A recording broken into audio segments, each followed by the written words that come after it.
Okay, so let's talk about classwork. Hopefully you're getting used to the idea that you can access the items through the calendar or you can access them directly. So classwork, of course, would take us right to the item that we're working on, the one that is assigned for that particular day.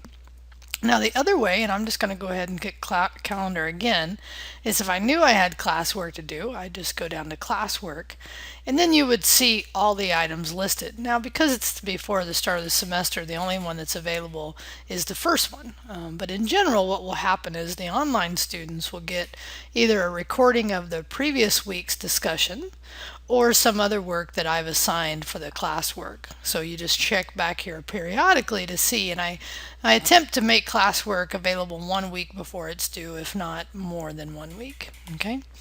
So the other thing you want to know about classwork, and I'm going to go ahead and right click, open the syllabus in a new tab here, is how much it accounts for in your overall grade. It's 20% of your grade, 17 items, and then that makes each one worth 1.18%. And you'll again get used to this idea as we get further into the course of how much each item is worth.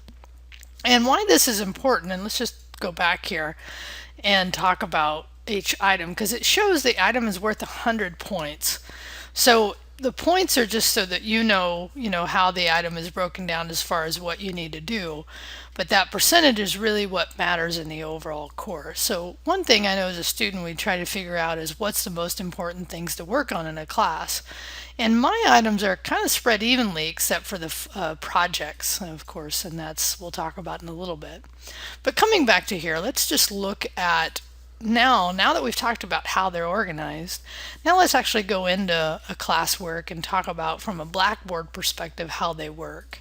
Of course, in this case, there's nothing to work on. I don't have a specific because that will come as we get further into the course. More of what I wanted to talk about here is what you do. Because sometimes, most of the time, for classwork, you're actually giving me notes. And I've already talked about the importance of formatting, and you're getting used to all these things. I'm not going to go over that here, but you can also sometimes in classwork submit a file, and the other way you would do that here is you attach it. Okay, so once you hit save as draft, and that's really a good thing to do, save as draft, because what will happen, let's say, is if you're watching a series of videos, okay, and you are taking notes in here and you're watching something, but you get called away. Before you walk away from it, if you're still working on it, always hit save as draft. And save as draft will say you want to continue the current submission. It'll show you, by doing that, it'll take you right back into the item. Okay, so that's the first thing I want you to know is that save as draft, and this is an assignment. Remember, assignments are only viewed between you and I, behaves differently than the hands-on stuff that we'll talk about in a minute. So hitting save as draft, also the other thing I want you to see is how it hits your grade. So I'm going to go into my grades, and I'm going to show you by scrolling down that what you will see is if you have started an item but have not completed it, you'll get this assignment in progress. Okay, and that's just an icon showing you that you've started it but haven't completed it. So let's go back into the item again. I can go either by classwork or by calendar. Go in, and I was just playing with week 2 to give you the example, right? But now let's actually simulate you submitting it. Okay, so let's say you've submitted it, and now it'll give you the review of what you've done, right? And you can either, now this is important. So first we'll stop and say you can submit, you can start another submission. Now why would you want to do that? Let's say that once you submitted it the first time, you realized that you hadn't done all the work. So you're going to start another submission, which is totally okay for my particular class. The important thing to understand is if you started another submission, I will only grade the last submission in Blackboard. The other submissions I will just clear because I assume at this point that you did them in error and it was the last one. Okay, but let me back off of that for just a minute because I want to show you that how this shows up once you've submitted it, and then we'll come back and look at this idea of starting another one. Okay, so let's go to my grades now. Now that you've submitted something in Blackboard, now you can see that you now have a new category in your my grade called submitted, and you have the item. Now, if you click on the item, actually it will give you a review of anything that you've done. And it's kind of hard to see, but that's actually the only work in this case, right? That's not the important part. Right? So let's go back to classwork, and let's say for week 2 there were 3 or 4 things you needed to do and you didn't do them. So you're going to start another submission, right? So let's do this and we'll go more notes, whatever. I just want you to see the idea of what happens when you do another submission. Now I'm going to hit save as draft. So we have now, at this point, we have one that's been submitted and one that's in draft mode. So let's go look at how that shows up in your grade. Okay, so let's go back to my grades. I see that we still have something interesting, right? So now what happens is classwork now has an in progress. It's moved from the submitted because Blackboard says, oh, you've now done another, you've started another submission. Okay, so I want you to see that is it will change the status when you do that. So I'm going to come back to classwork. I'm going to go back into that item.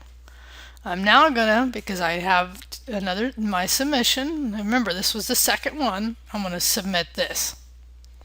Alright, so now I've submitted it, and here's the key. You can see that I now have 2 submissions. I have the first, or attempts in this case. That was the first one where I just did notes. The second one, you can see that it has more notes. So in your mind you should be saying this: Rio only grades the last attempt. Okay, so if you had 10 attempts, which I hope you don't do, but I would only look at the last one, I would delete the other ones because I would assume, maybe assume's the wrong word here, but I would assume that you just did it in error. And that's why I allow you to do multiple submissions, so in case you miss something. Okay, so what you really need to be saying to yourself is that if I miss something, I can do another submission, but everything that's required from a work perspective must be on the last submission. So I won't piece together the different weeks to see all the work. It needs to be on the last submission. Okay, so now that we've done that, actually let's go back to my grade because I want you to see how this shows up differently. So again, we have week 2. And if I come in here, I can see that I have 2 attempts, and I can actually look at each attempt. Okay, so that's that you can submit multiple times. You need to have the last one be the one that has all the work required. That's the one I will grade. So now let me simulate what it looks like when I do grade. So I'll pause for just a second. Okay, so let's go back, because now when I paused, I went over and looked at it from the instructor perspective and I graded. Okay, so now a couple things have happened. So you can see a change in the grade. So now, because prior there was nothing submitted, you didn't have any grades. And you can see a percentage, which these are the same thing, just expressed differently. But if you go down to the classwork, what you'll see here is now you only see one submission and you'll see my feedback. Okay, so what you saw, hopefully if you got this, is that I deleted the first attempt that was not complete, because I, again, hopefully have trained you that everything has to go on the last submission, right? And that you can see my comments and you can see the grade that you got. Right. So that's how this works, just purely from a Blackboard perspective, and I haven't gone over all the detail of how you complete each one, because that will be different. But it's important to read carefully the instructions for what I require for each item. Okay, I hope this helps you out. We'll move on to another topic.